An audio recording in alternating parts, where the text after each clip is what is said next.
Метро – галоўны транспорт крупных гарадоў. Адсутнасць корак, кароткія інтэрвалы, фактычна тэлепорт у патрэбны вам раён. Але перад тым, каб туды патрапіць, часцей за ўсё трэба прайсці перашкоду, назва якой турнікет. Якіх тыпаў яны існуюць? Ці заўсёды метрапалітэны выкарыстоўваюць дадзены механізм?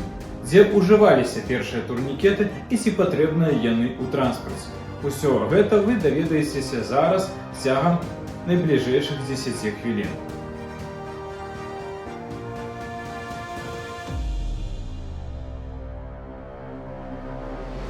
Падобны да сучаснага турнікета механізм выкарыстоўвалі фермеры, каб была магчымасць выйсці з загона, не выпускаючы пры гэтым жывёл. Ужываць турнікеты ў сучасным прынцыпе першы раз пачаў Кларэнс Содерс у сваіх супермаркетах Піглі-Віглі.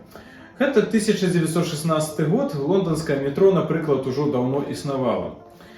Ёсць розныя тыпы гэтага механізма, ад турнікетаў поўнай вышыні, якія выкарыстоўваюць, напрыклад, стадыёны, ад трыподаў, ротарных турнікетаў і тых самых савецкіх, якія б'юць па нагах пасажыраў менскага метрапалітэна.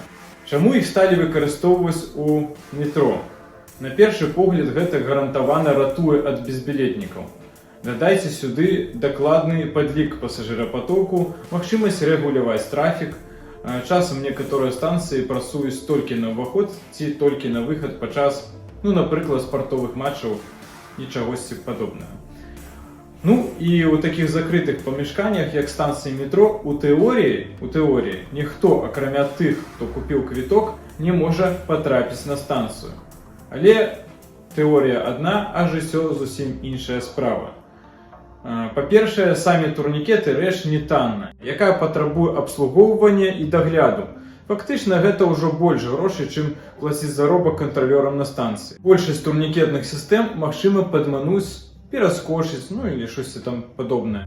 І гэтак далей. На наземных станцыях транспарта, такіх як метро ці гарадскія электрычкі, людзі ўвогуле знаходзяць проста іншую дарогу да ўваходу. Таму, акрамя дарагіх механізмаў, на ўваходзе на станцыю вельмі часта сядзіць бабуля-кантралёрка і атрымлівае заробак разам з тымі, хто абслугоўвае сістэму. Пад зямлёй будаваць прастору значна даражэй, а турнікеты займаюць шмат плошчы. Каб прапусціць пасажырапаток праз сябе, трэба больш шырокая прастора, чым звычайны праход. Што ўжо казаць пра інклюзіўнасць? Па статыстыцы 20% пасажыраў гэта маламабільныя людзі. У тым ліку мамы з вазкамі, людзі з валізкамі і не толькі. Іх праход праз турнікеты гэта асобы від пакутаў. Фактычна, прапускныя сістэмы запавольваюць пасажырскі рух і не спрыяюць яму. У розных гарадах Еўропы турнікеты сталі прыбіраць са станцыі ў музеі транспарта, проста наладзіўшы кантроль у цягніках. Нічога страшнага не адбылося, метро, як бачыце, не банкроцілась. З найбліжэйшых да нас прыкладаў Прага. Турнікетаў там няма, толькі кампостеры на ўваходзе. Нават кантралёраў вы не заўважыце, але яны ёсць, проста выглядаюць як звычайныя пасажыры. Гэта разам з высокімі штрафамі вырашае праблему безбілетнікаў. Турнікетаў у метро няма, таму што лічыцца, што не займаюць шмат места, што яны травмаапасныя, неінклюзіўныя. Зато ёсць продаж квітку і высокі штраф за безбілетнікаў.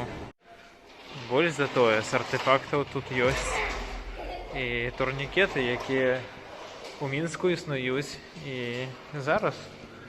Таму, калі хацеце паглядзець, можаце нават схадзіць у наша метро.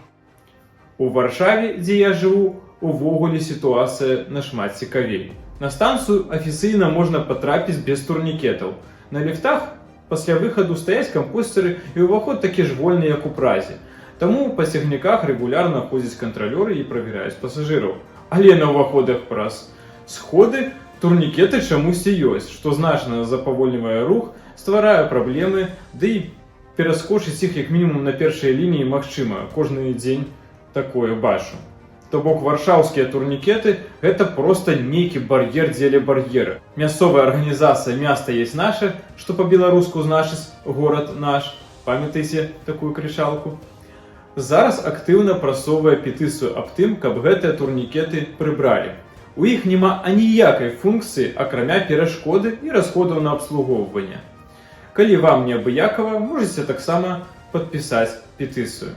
Спасылачка дзесьці тут з'явіцца. А як вы думаеце, ці патрэбны турнікеты ў Мінску, Кіеве і іншых усходнееўрапейскіх метрапалітэнах? Пішыце каментары.